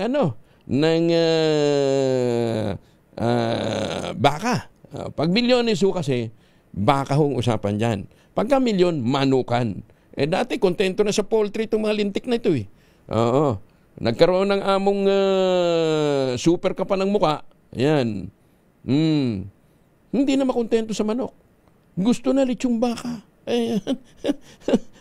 Kamusta na yung mga pinapagawa nyo mga bansyon, yung mga bahay nyo, suspendido. At saka, sabi nga ni Senator JB, inggit na inggit siya sa mga taga-BIR. Kasi, ang dami sa kanila, naka-bulletproof na sasakyan. Sabi niya, nagtataka nga din daw siya. Anong kinatatakutan nila? Kung tama lang naman yung kanilang ginagawa, bakit kinakailang mag-bulletproof ka ng sasakyan? Ayan. Meron nga isang opisyal dyan, Ano lang revenue district officer lang. Hindi lang isa, 3 ang kanya sasakyan na bulletproof. Ang tanong, saan siya kumukuha ng pagkamahal-mahal na panggasolina? Sa bigat nun, mabigat ho eh. O di ibig sabihin, mas mataas ang kanilang maintenance sa gasolina. Ang kanilang expense sa gasolina. O saan niya kumukuha nun? Hindi ba dun sa kanyang mga kaibigang negosyante? Umaga, Pilipinas! Ginagalang ng Malacanang ang desisyon ng Kamara na suspendihin si Cavite 4th District Congressman Kiko Barsaga dahil sa disorderly conduct. Ngunit ayon sa palasyo, hindi dapat kalagarin si Pangulong Bongbong Marcos sa naging pasya ng mababang kapulungan. Paliwanag ni Palace Press Officer Claire Castro, wala namang kinalaman ang Pangulo sa mga ipinopost ni Barsaga sa social media na dahilan ng kanyang suspensyon. Ginit ni Castro, ginamit lamang ng kongresista ang pangalan ng Pangulo para bigyang katuwiran ang pinapakalat nitong mga maling impormasyon. Unang-una po yung mga lewd photos na kanyang pinost. Hindi naman po kasama ang Pangulo nung ito ay kanyang ginawa. Hindi naman kasama ang Pangulo nung ito'y pinost. At yung mga sinasabi niya, mga umanong disinformation laban sa AFP, hindi rin po yata kasama ang Pangulo sa kanyang mga umanong disinformation. So sa ating nakikita rito, ginagamit lamang ang pangalan ni Pangulong Marcos Jr. para ma-justify ang kanyang mga ginagawang disinformation. Sinalakay naman ng mga ahente ng National Bureau of Investigation ang 2 unit ni Saldico sa BGC Taguig City. Lain ng operasyon na matuntun at mapigilan ang posibleng pagsira ng mahalagang mga dokumento na maaaring magsilbing ebidensya sa investigasyon kaugnay ng flood control scandal. Bunsod umano ito ng testimonya ni na Orly Gotesa at nating Public Works Engineer Henry Alcantara na dito dinadala ang mga maletang naglalaman ng milyon-milyong kickback para kay Ko. Dumating din sa lugar ang 7 abogado ni Ko upang saksihan ang paghalughog ng mga otoridad. Sa akali naman na may makitang mahalagang dokumento na mag-uugnay sa flood control scandal, ang NBI hindi ito maaaring kunin at sa halip ay kokopyahin lamang sa pamamagitan naman ng scanner. Nakaalala naman ang NBI at sa Philippine Competition Commission para sa pagtukoy ng mga dokumento kabilang ang advance payments o mga pre-arranged bids. Una nang sinabi ni Alcantara na tumanggap umano ng 20% hanggang 25% na kickback si Ko mula sa mga flood control project. Nahaharap si Ko sa kasong plunder, graft, bribery at conflict of interest sa Office of the Ombudsman kasama ang 7 pang mga mababatas ng Kamara de Representantes.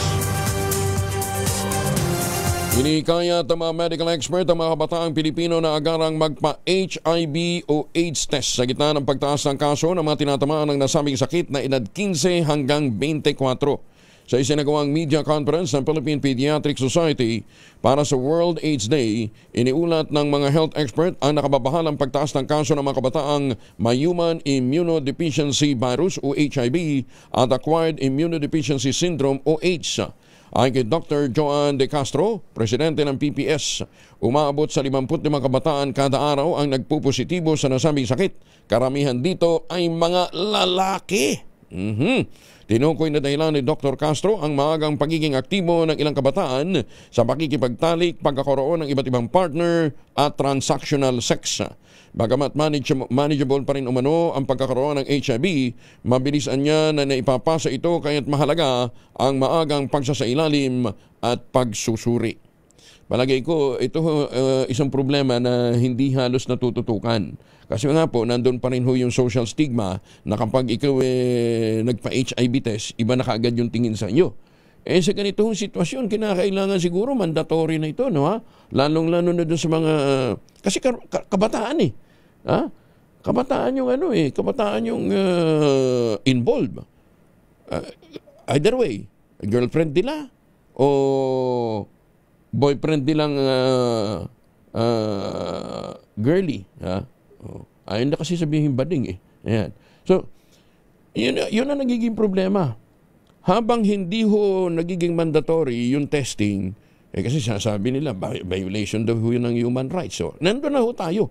Pero kung voluntary naman gagawin ng ating mga kabataan na magpa-check sila, para hindi nyo na ipapasa na hindi nyo na ipinapahamak yung inyong mga mahal sa buhay. Ayan, ha? Nagtataka naman ho tayo, mura lang naman yung kondom. Sabagay, kasi yung mga kabataan, pag may bit-bit na kondom, iba na kagad ang issue, ha? Hanggat tayo ho, binibigyan natin ng malisya, yung mga ganitong mga usapin, patuloy pong lalaganap ang problema natin sa HIV/AIDS, lalong-lalo na yung transactional sex. Kaya marami ho lalaki involved yung mga kabataan lalaki, ang dami ho. Kasi naniniwala sila na kapag ang kanilang pinatulan ay bading, hindi naman mabubuntis. Magkaka-AIDS ka naman. Yan ang problema. At saka meron iba, alam namang may gano'n na silang karamdaman, pumapatol pa. Ay, sus, alam mo niyo, itong pataas na traction, itong pataas ang pagdami ho ng kaso, ano na ito, 5 years ago. Di ba? 5 years ago. O, ngayon, ang bilis ho 55 kabataan kada araw. 55 na kabataan araw-araw ang nadadamay o nagkakaroon ng HIV/AIDS dahil po sa patuloy na kakulangan ng impormasyon at ng pagsasawalang kibo ng mga dapat ay gumagawa. Ba't hindi ito napag-uusapan ng mga kongresista natin? Oh. Diba? Ito, sisira din ito na kinabukasan ng mga ng ating ng ating mga kabataan. Dapat ito isa ho sa mga pinagtutunan ho talaga ng pansin. Dahil more than anything, kinabukasan ho ng mga kabataan ang at stake ho dito. Maganda umaga, Pilipinas! Kung ano yung napapanood na kalasuan sa social media, ginagaya eh. Di ba? Maniniwala ba kayo? 10 years old ngayon. Sexually active na. 10 years old. Kung minsan, nakikipaglaro yan ng bahay-bahayan. Sabagay, wala na naglalaro ng bahay-bahayan ngayon. Dati, nung kabataan natin, di ba? Lutuan lang ang ating lutuan lang ang napag-iinteresan, di ba? Si Ray Taladro, kontento na sa Chinese garter. Doon yun yung kanyang pinanunood, ngayon ibang mga kabataan pagka nakapanood ng kung anong porn sa social media, sa internet, di ba? Magyayaya doon sa mga kaibigan at gagayahin. Ay, sus, may ginoong buhay ito. Seryoso ito hindi ho biro ang 55 araw-araw na kabataang nadadamay o nahahawa ng HIV/AIDS. Maganda umaga, Pilipinas! Ligtas at accounted for na ang 72 Pilipinong naninirahan sa nasunog na Wangpo Court Residential Complex sa Taipo District sa Hong Kong. Unang iniulat ng Philippine Consulate General na may isang nasawing Pinay habang isa naman ang nasugatan sa sunog at kasalukuyang nakakonfine sa ospital. Kinumpirma rin ng consulate na ang huling 2 overseas Filipino worker na nasa listahan na nawawala ay napagalamang nasa Pilipinas na pala nang mangyari ang naturang trahedya. Samantala nananawagan naman si Agimat Party List Representative Brian Revilla magtayo ng 24/7 assistance desk ang konsulada upang matulungan ang mga nangangailangang OFW. Kumpiyansa naman sa Education Secretary Sani Angara na matutugunan ang 30,000 na kakulangan ng mga guro sa susunod na taon. Ito ang pinahayag ng kalihim kasunod ng pag-aproba sa makasaysayang 2026 budget ng ahensya na umabot ng 1.04 trillion pesos. Ayon kay Angara, plano rin ng DepEd na dagdagan ang mga kukuning ng teaching personnel para mabawasan ang mga tungkuling administratibo na sinasalo ng mga guro. Giniti ang Angara sa pamamagitan nito, mas matututukan na ng mga teacher ang pagtuturo sa kanilang mga estudyante. Alam ba ninyo na dahil sa hindi pagkuha ng karagdagang mga guro nitong mga nakaraang taon, may mga board passers, mga lisensyadong mga teacher. Minabuti na lang na magtrabaho sa abroad, sa Middle East, bilang mga kasambahay kasi mas malaki pa daw ang sweldo ang kanilang matatanggap doon. Maganda umaga, Pilipinas! Ito ho ang pahayag ni Secretary Sani Angara. But parang nawala. Kaya ang kagandahan din ng kasalukuyang budget at yung darating na budget, marami tayong hinahire na tinatawag na admin officer at project officer sa mga eskwelahan. Para yung mga teacher, hindi na makafocus na sila sa trabaho nila. Yung hindi na sila yung yung sa feeding program, pinag-uusapan natin. Sila yung sumusukat sa mga bata, sila ang tumitimbang sa mga bata. Minsan, isang buwan yan. Isang buwan yan. So, dapat may katulong sila dyan. At yan ang sinabi ni Pangulo.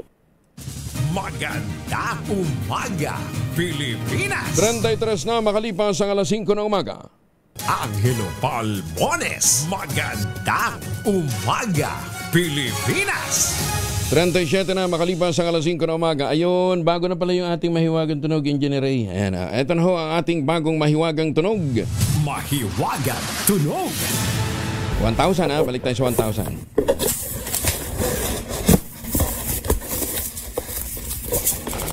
Ano yan? Na parang may nagmamadaling humahakbang. Ayan, ha? Anyway,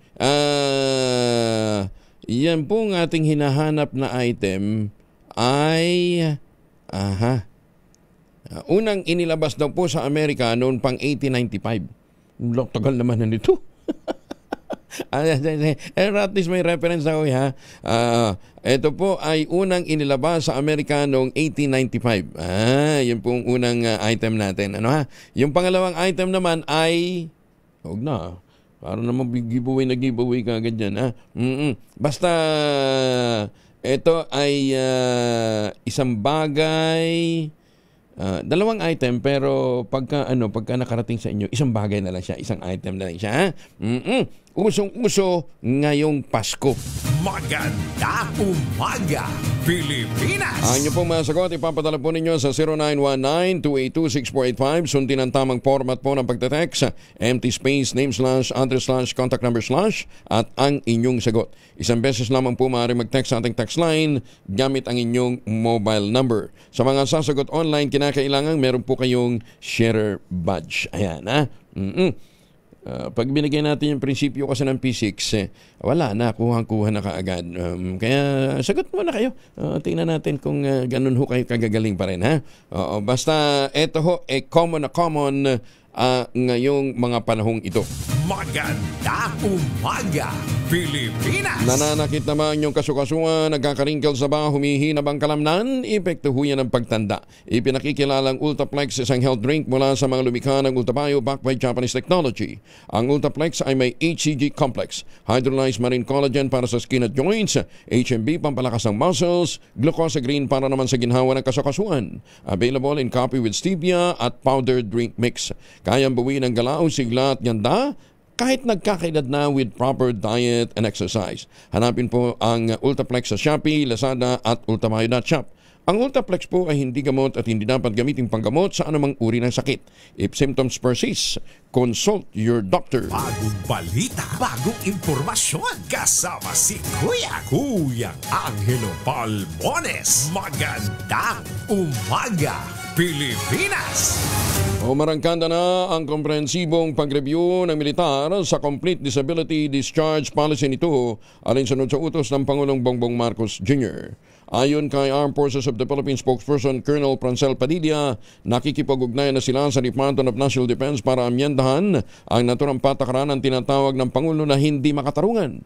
Kasunod nito ng viral video ng pamamaalam sa serbisyo ni Army Captain Jerome Hacuba na umano'y aalisin na sa military service dahil sa pagkabulag matapos tamaan ang kanyang mata sa gitna ng bakbakan. Gayunman, nilinaw ni Padilla na hindi pa naman nabibigyan ng discharge order si Hacuba dahil dadaan pa ito sa pag-aaral at rekomendasyon ng isang board.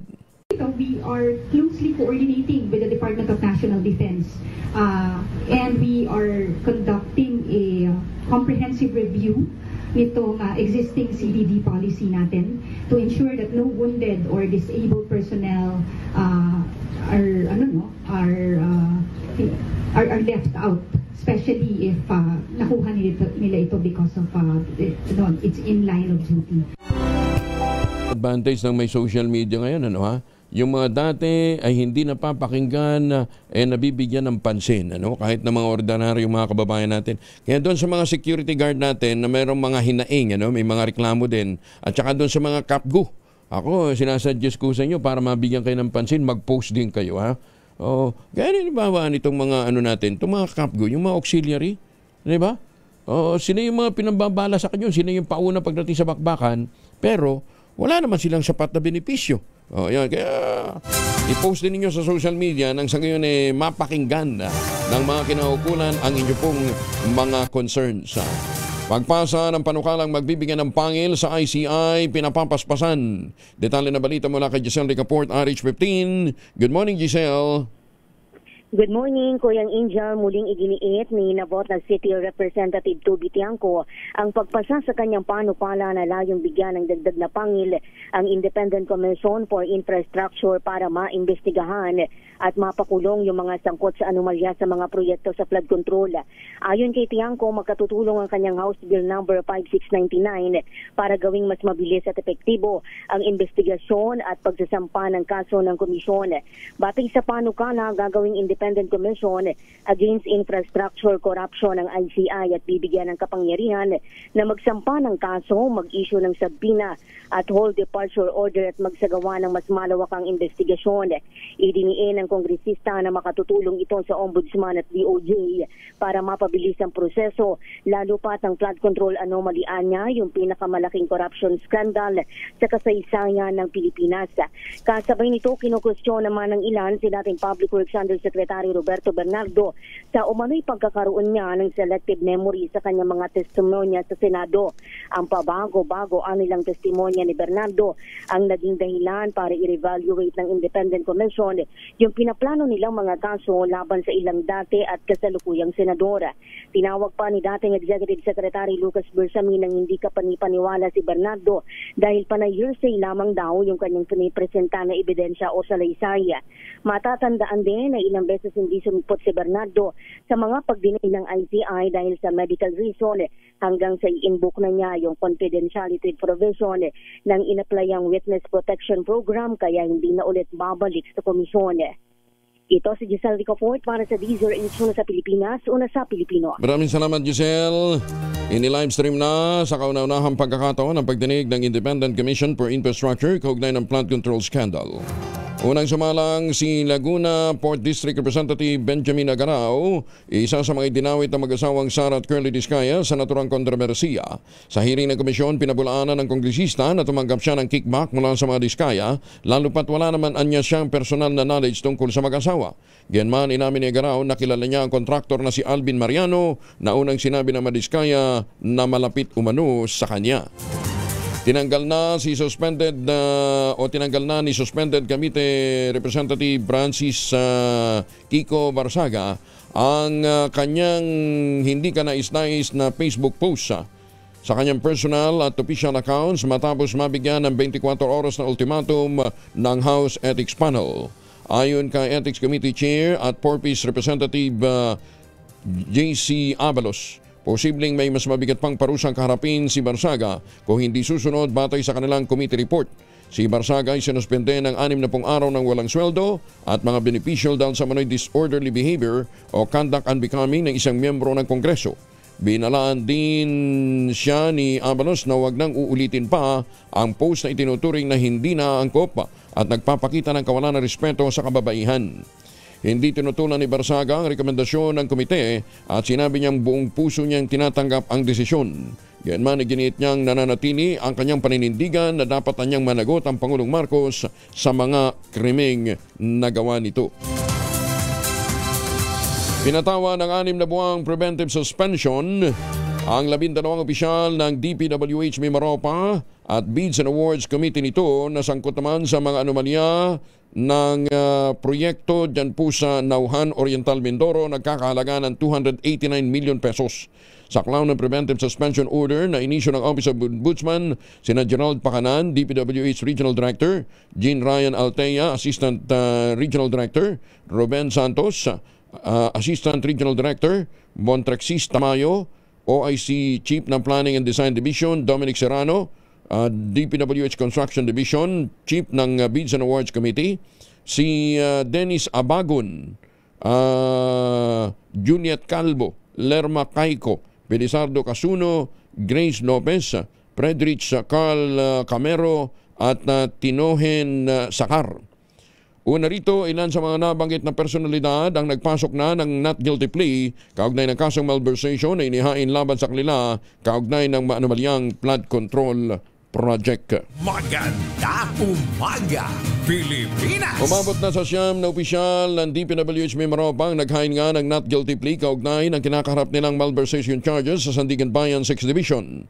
Kaugnay ito ng umano'y pagkakadawit ng mga naturang opisyal sa maanomalyang 289 million pesos flood control project sa Nauhan, Oriental Mindoro. Ikasyam sa naghain ng not guilty plea si DPWH Mimaropa Maintenance Division Chief Juliet Calvo.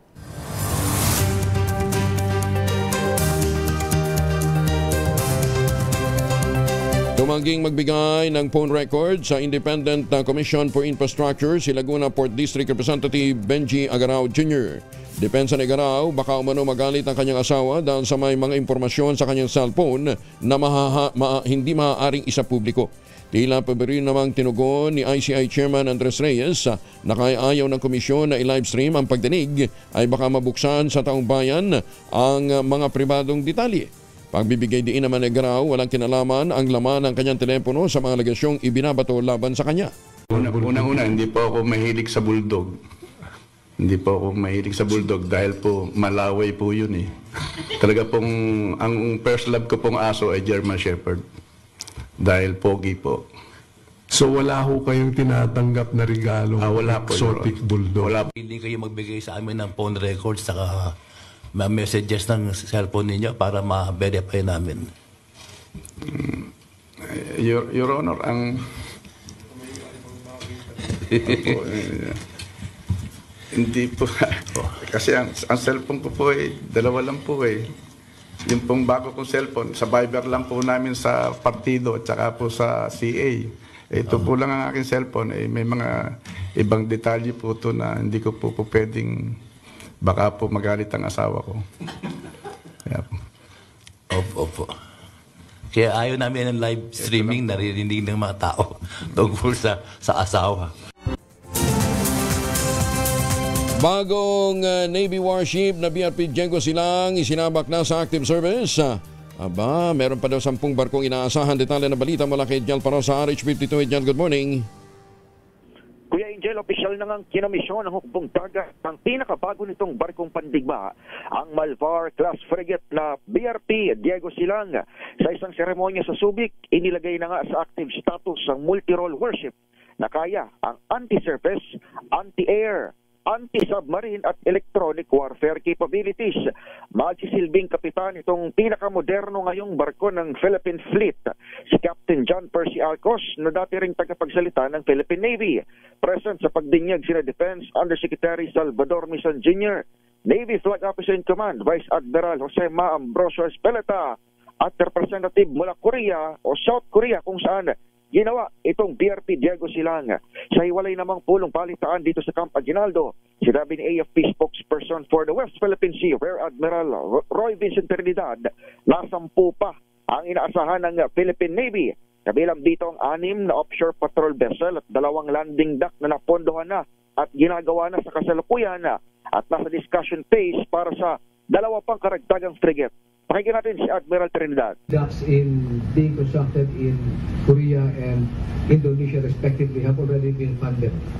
So they are already in the construction. Pipeline delivery will cover 2026 to 2028 to 2029. The 2 additional frigates plus other more capabilities currently at the Defense Department level are still for funding but are undergoing deliberation. Ito sa Edniel Parrosa, nag-uulat para sa DZRH. Una sa Pilipinas, una sa Pilipino. Maraming salamat, Jel. Maganda umaga, Pilipinas! 9 na minuto na lamang bago mag-iises na umaga. Teka nga pala, para ho doon sa mga personal na experience ho natin. Ha? Pagka nagkakakrams ka, syempre alam nyo naman, malapit na tayo mag-50. No, ha? Pagka nagkakakrams ho kayo, meron ho tayong bagong natutunan. Ha? In-introduce ng ating kaibigan. Pagka nagpapamasahe kayo, di ba usually virgin coconut oil na nilalagay, ano? Pero ngayon hindi na ho, meron hong isang pangmasahe, ha, na bagamat coconut oil based siya, hindi ka mag-aamoy lana, ano ha? Dahil meron ho itong ibang scent, ano, may pabango. At higit sa lahat, meron ho siyang magnesium. Ayan, ha? Kung kayo ho namumroblema sa inyong mga... Kasi normal naman yun nakaka-experience tayo ng mga muscle cramp. Ano, ha? Pinakamainam ho, itry ho ninyo itong Lana 300. Ayan, ha? Check ho ninyo sa 0917-521-6150. Diyan ho kayo kumuha ho ng dagdag na mga impormasyon. Ulitin ho natin, ha? 0917-521-6150. Para may paliwanag din ho sa inyo ang kabuluhan o kahulugan ng pangangailangan natin ng magnesium. Dati ho kasi ang mga plant-based na mga pagkain mayaman po sa magnesium. dalaho ng pagbabago ng teknolohiya sa pagtatanim natin at saka siyempre hindi na rin makakuha na maka-absorb ng magnesium mula sa lupa. Kinakailangan na natin ng magnesium supplementation. Kaya lang yung iba medyo sensitive ho sa sensitive ho sa pag-intake ng magnesium. Kaya ang nire-rekomenda kinakailangan lang po ito para bang ipinapahid na lang sa katawan. O eto, magandang pagkakataon dahil na magpapamasahe ka, gumamit ka ng Lana 300 para meron ho siyang virgin coconut oil na scented para hindi ka mangamoy lana pagkatapos mong magpamasahe. Ayan dito kayo mag-text 0917-521-6150 lalong-lalo na ang mga senior citizen. Maganda umaga, Pilipinas! Alas 5:53. Kay Second Lieutenant Precious May Daquilos Medrano. Congratulations po Siya po ay taga-President Roxas diyan po sa North Cotabato. Graduate bilang class valedictorian ng Philippine Army Officer Candidate Course, Class 63-2025, Batch Bumanawag. Yan si Lieutenant Precious May Daquilos Medrano. Yan bidang-bida siya. Pati si Governor Lala Mendoza ng North Cotabato, tuwang-tuwa, ibinibida. Magagaling naman talaga mga taga North Cotabato, lalong-lalo na yung mga taga President Roxas. Congratulations! Pinayuhan naman ni Senate President Tito Soto III ang mga kumikwestiyon sa pagliba ni Senator Bato de la Rosa na maghain na lamang ng reklamo sa Senate Committee on Ethics kung nais nila itong paimbestigahan. Ayon kay Soto, mahirap baguhin ang umiiral na polisiya sa Senado para lamang tugunan ang isang partikular na issue dahil parehong panuntunan din naman ang sinusunod ng mababang kapulungan. Iginit ng Senate President, kahit hindi pumapasok ang isang senador, tuloy pa rin ang operasyon ng tanggapan nito dahil nagtatrabaho naman ang kani-kanilang mga staff. Ang ipinagtataka naman ni Senator Soto kung bakit tila mainit ang ilang sektor sa 3 linggong pag-absent ni Senator Bato. Samantalang may mga kongresistang abot 1 taon nang hindi dumadalo ng sesyon, ngunit wala namang bumabatikos. Siguro kung mayroong mga kababayan tayo na gustong tanungin itong ganyan, at saka let's say gustong panagutin ng isang legislator, mag-file sila ng ethics complaint. Ito na magandang remedyo para matalakay natin yan. It doesn't necessarily have for us to come out and amend our rules and say something like that. I doubt if we can pass a rule like that even in the House sa atin sa amin. Kasi it's never been that way. Even in the under Congresses, ganun talaga. So, bagay ko, konti kasi mga senador, kaya napapansin mo kaagad kapag may absent. Pero sa totoo lang, ang daming absent madalas absent for medical reason, for whatever reason, ng mga miyembro ho ng House of Representatives. Meron nga dyan dati, papasok lang, para maglaro ng PSP. Kilala ho yun. Wala siyang staff. Ang kanyang staff, hinugot niya mula doon sa kanyang komite. Sumisweldo Pati yung kanyang mga staff tumatanggap ng sweldo. Nakapangalan yata, driver, kasambahay niya. Di ba? Yun. Naka 3 years din. Naka 3 years. Naka 3 terms. Natapos niya yung 9 years. Alang ginagawa. Papasok dun. May kasama yung aso niya. At saka yun, isa yun sa mga pinakaunang pagpumasok, naka-helicopter. Maganda umaga, Pilipinas! Ay, susunod na ang 2x2 at ang ACS Balita. Kuya Angel Angelo Palmones, nag-iiwan sa inyo na isang magandang umaga. Maraming salamat sa inyo lang sawang pagsubaybay, pakikinig at pagtitiwala. Magtanim na gawayan para sa kalikasan at kabuhayan. Ang ating quote of the day ngayong araw nito ay mula po kay Confucius. Ang sabi niya, "To know what is right and not to do it is the worst cowardice." Kaduwagan daw yung hindi mo panindigan ang isang katotohanang alam mong totoo. Maganda umaga, Pilipinas! 2x2 at ACS Balita susunod na. ACS na umaga. This time check is brought to you by